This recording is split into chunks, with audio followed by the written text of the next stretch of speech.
नमस्कार बच्चों, आज हम कक्षा 11 व 12 की अभिव्यक्ति और माध्यम से जनसंचार के बारे में जो प्रश्नोत्तर कर रहे थे उसमें आगे का सिलसिला जारी रखते हुए प्रिंट माध्यम के बारे में जानकारी प्राप्त करेंगे। प्रिंट मीडिया जो कि पत्र पत्रिकाओं आदि में जो लिखे रहते हैं उनको ही क्या कहते हैं, प्रिंट मीडिया के नाम से जाना जाता है। ये जनसंचार की सबसे मजबूत कड़ी मानी जाती है। मुद्रित माध्यम, प्रिंट माध्यम, पत्र पत्रिकाएं, अखबार वगैरह सब इसमें आते हैं और ये सबसे पहला और महत्वपूर्ण, सर्वाधिक महत्वपूर्ण और विस्तृत माध्यम माना जाता है। तो देखिए इसमें प्रश्नोत्तर।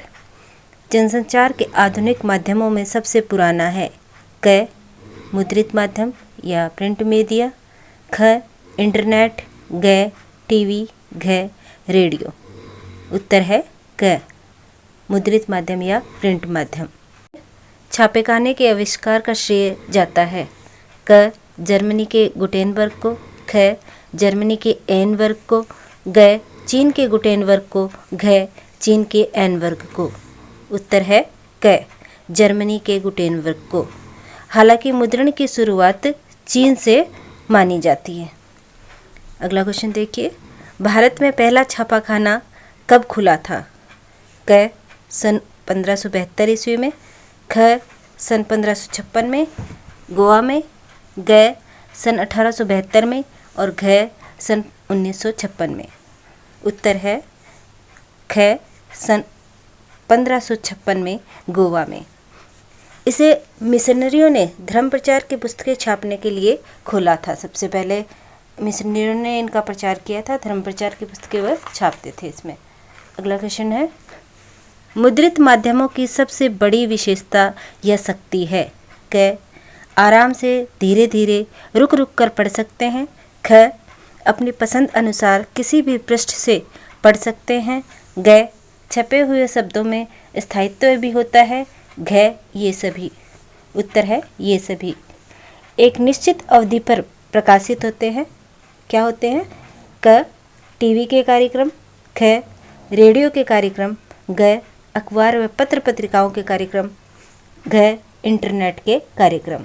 उत्तर है ग अखबार के या पत्र पत्रिकाओं के कार्यक्रम। आगे देखो, समाचार या रिपोर्ट एक निश्चित समय सीमा के अंतर्गत ही प्रकाशित किए जाते हैं, उसे क्या कहते हैं?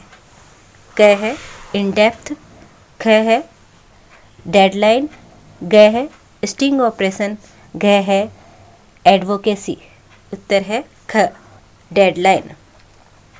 डेडलाइन क्या होती है ये मैं बता देना चाहती हूँ आपको। डेडलाइन यानी समय सीमा। जैसे प्रातःकालीन समाचार पत्र रात 12 बजे तक की खबरों को कवर करता है, समाचार पत्र जिस अवधि के बाद छपता है वह अवधि ही किसी समाचार के लिए डेडलाइन होती है। सामान्यतः 24 घंटे के समय को ही या उसके समाचार को ही क्या कहते हैं? डेडलाइन कहते हैं। समाचार के तत्व नहीं है। क है नवीनता, निकटता, जनरुचि और अनोखापन। ख है प्रभाव क्षेत्र, महत्वपूर्ण लोग, पाठक वर्ग।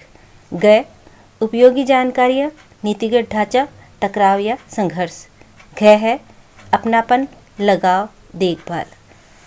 समाचार के तत्व नहीं है पूछा है, इसलिए उत्तर आएगा घ अपनापन, लगाव, देखभाल। अब रेडियो के बारे में कुछ जानकारी प्राप्त कर लेते हैं। रेडियो प्रसारण की शुरुआत भारत में जो है मुंबई और कोलकाता में सर्वप्रथम हुई थी और जो कि 1927 में 2 निजी ट्रांसमीटर से शुरू हुई थी। भारत में रेडियो प्रसारण की शुरुआत 1920 के दशक में पहला कार्यक्रम आया था और 1923 में मुंबई के रेडियो क्लब से इसका प्रसारण हुआ था। अब आगे क्वेश्चन देखिए रेडियो से संबंधित। इटली के इलेक्ट्रिकल इंजीनियर जी मार्कोनी ने रेडियो का आविष्कार कब किया था? क सन 1895 में, ख सन 1795 में, ग सन 1995 में और घ है सन 2005 में। उत्तर आएगा क सन 1895 में। भारत ने 1921 में मुंबई में टाइम्स ऑफ इंडिया ने डाक तार विभाग के सहयोग से प्रसारित किया था। क पहला संगीत कार्यक्रम, ख पहला नाटक, ग पहली फिल्म, घ पहेली। उत्तर है ग पहला संगीत कार्यक्रम। हाँ, आगे देखिए। विधिवत ऑल इंडिया रेडियो की स्थापना हुई। क 1919 में, ख 1932 में, घ 1936 में, घ 1922 में। उत्तर है ग 1936 में। आज आकाशवाणी देश की कितनी भाषाओं और बोलियों में कार्यक्रम प्रस्तुत करती है? क है 5 भाषाओं और 6 बोलियों में, ख है 24 भाषाओं और 146 बोलियों में, ग है 10 भाषाओं और 20 बोलियों में, और घ है कितनी भी भाषाओं और कितनी भी बोलियों में नहीं। उत्तर आएगा ख 24 भाषाओं और 146 बोलियों में। अगला क्वेश्चन है, आकाशवाणी और दूरदर्शन को केंद्र सरकार के सीधे नियंत्रण से निकालकर प्रसार भारती को सौंपा गया था। क सन 1997 में, ख 1998 में, ग 1920 में, घ 1932 में। उत्तर है 1997 में। इसकी पहल 1995 में उच्चतम न्यायालय के एक फैसले से हुई जिसमें ध्वनि तरंगों को मुक्त कर दिया गया। अगला देखें। अब निजी एफएम चैनल है। क 90 शहरों में 350 से अधिक, ख 50 शहरों में 50 से अधिक, ग 80 शहरों में 150 से अधिक, घ एक भी चैनल नहीं है। उत्तर है क 90 शहरों में 350 से अधिक। आगे देखें। किन रेडियो केंद्रों के आने से देश में रेडियो की नई संस्कृति अस्तित्व में आ रही है? क सांस्कृतिक रेडियो केंद्रों के, ख साहित्यिक रेडियो केंद्रों के, ग सामुदायिक या कम्युनिटी रेडियो केंद्रों के, घ इनमें से कोई नहीं। उत्तर है ग सामुदायिक या कम्युनिटी रेडियो केंद्रों के। रेडियो को एक अद्भुत शक्ति कहा था। क गांधी जी ने, ख नेहरू जी ने, ग मनु ने, घ नेताजी ने। उत्तर है क गांधी जी ने।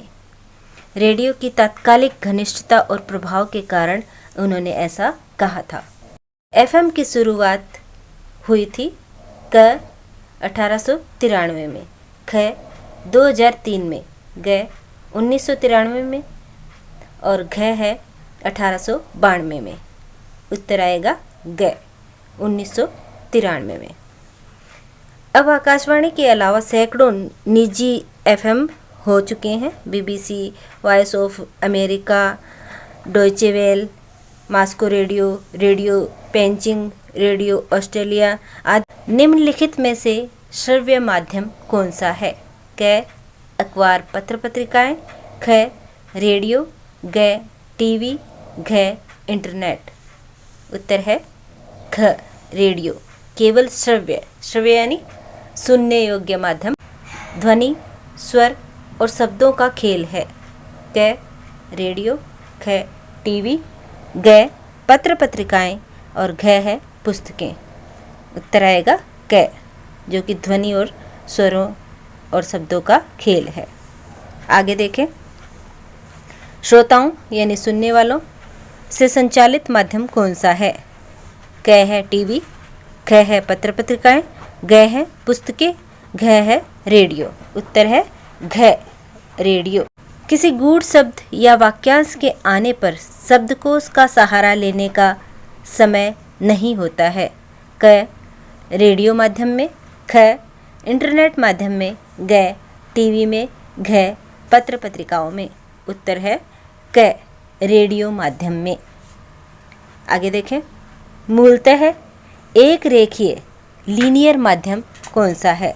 क रेडियो, ख पत्र पत्रिकाएं, ग इंटरनेट और घ है इनमें से कोई नहीं। उत्तर है क रेडियो। रेडियो की तरह टेलीविज़न भी एक रेखीय माध्यम ही है।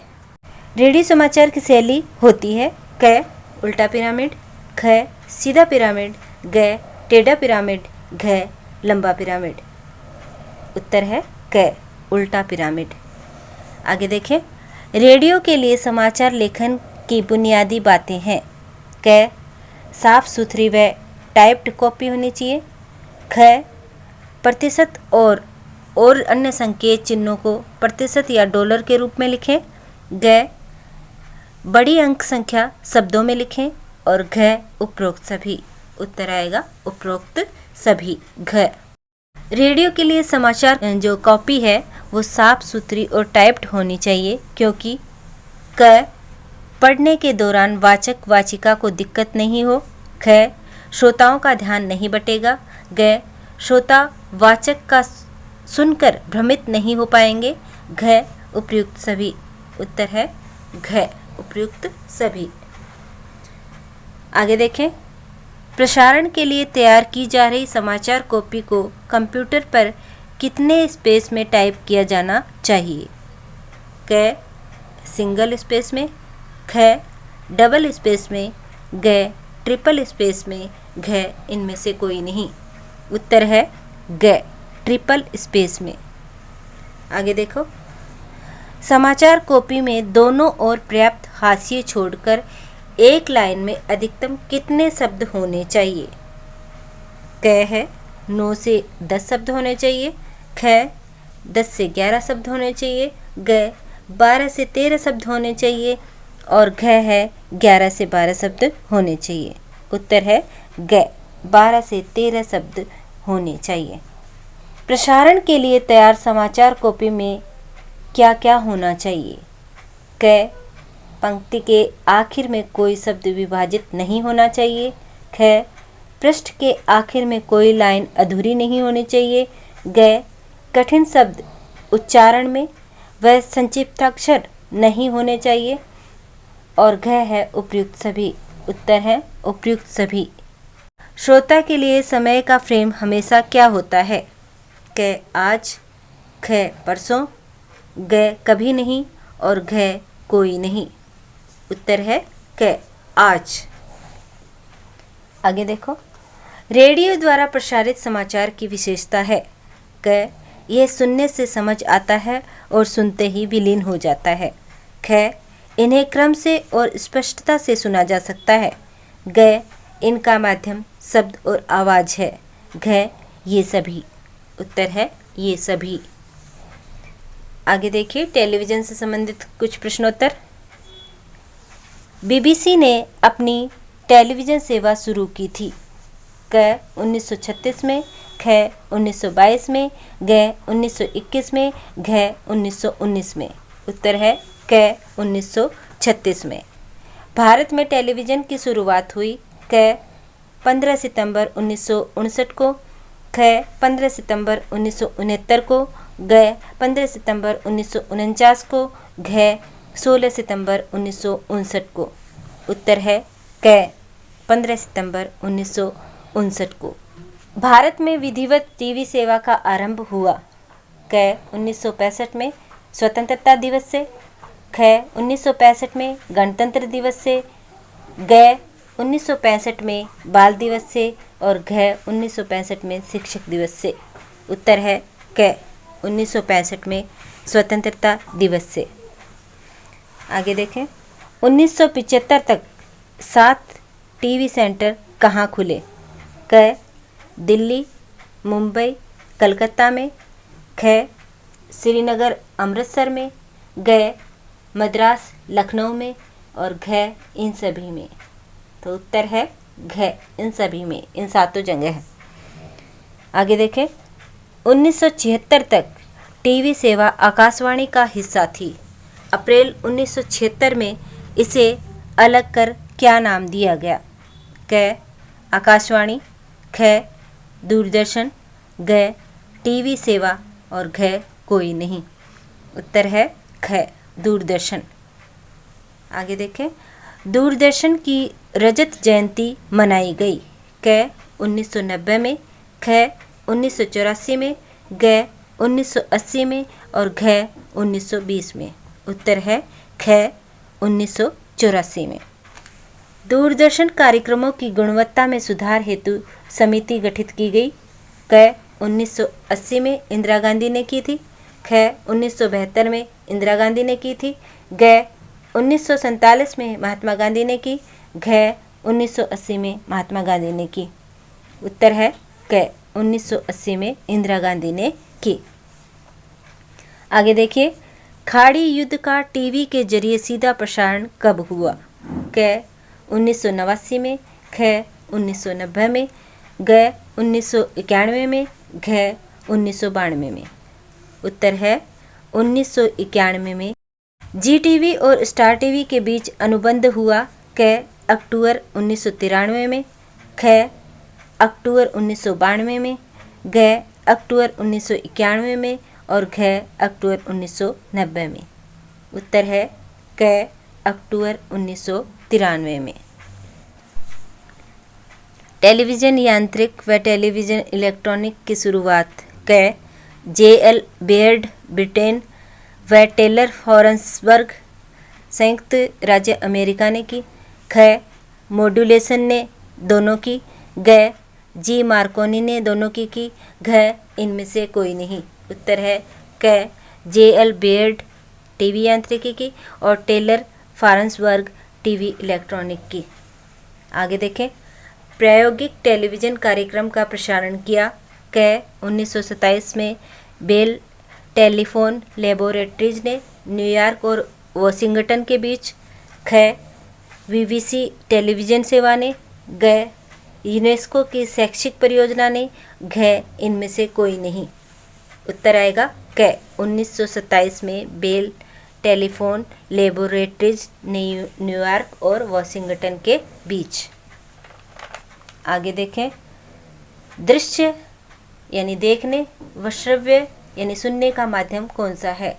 क रेडियो। ख अखबार। घ पत्र पत्रिकाएं। घ टेलीविज़न। उत्तर है घ टेलीविज़न। कम से कम शब्दों में ज़्यादा से ज़्यादा खबर बताने की कला का इस्तेमाल होता है। क रेडियो में। ख टीवी पर। घ अखबार में और घ इनमें से कोई नहीं। उत्तर है ख टीवी पर। टीवी के लिए खबर लिखने की बुनियादी शर्तें हैं। क दृश्य पर दृश्य लेखन। ख दृश्य के साथ लेखन। घ लेखन पर लेखन। घ इनमें से कोई नहीं। उत्तर है ख दृश्य के साथ लेखन। आगे देखें, टेलीविज़न पर खबर कितनी तरह से पेश की जाती है? क एक तरह से यानी खबर व दृश्य साथ में। ख दो तरह से यानी शुरुआती हिस्सा जिसमें खबर होती है बगैर दृश्य के न्यूज़ रीडर एंकर पढ़ता है। दूसरा हिस्सा पर्दे पर एंकर की जगह खबर से संबंधित दृश्य दिखाए जाते हैं। ग केवल क सही है और घ दोनों क ख सही है। उत्तर आएगा ख दो तरह से। आगे देखें, टीवी पर सूचनाएं कई चरणों से होकर दर्शकों के पास पहुंचती है। ये चरण है क फ्लैश या ब्रेकिंग न्यूज। ख फोन इन लाइव। ग anchor visual, anchor package, anchor bite, dry anchor और घ है ये सभी। उत्तर है ये सभी यानी ये सारे आ जाएंगे इसमें। फ्लैश या ब्रेकिंग न्यूज आ जाएगी, phone in live, anchor visual, anchor package, anchor byte और ड्राई एंकर सारे इसमें शामिल हैं। अगले पार्ट को देखने के लिए चैनल को सब्सक्राइब करना न भूलें। पिछला पार्ट जिन्होंने अभी तक नहीं देखा है वे प्लेलिस्ट में जाकर देखें और इस वीडियो को लाइक ज़रूर करें। धन्यवाद।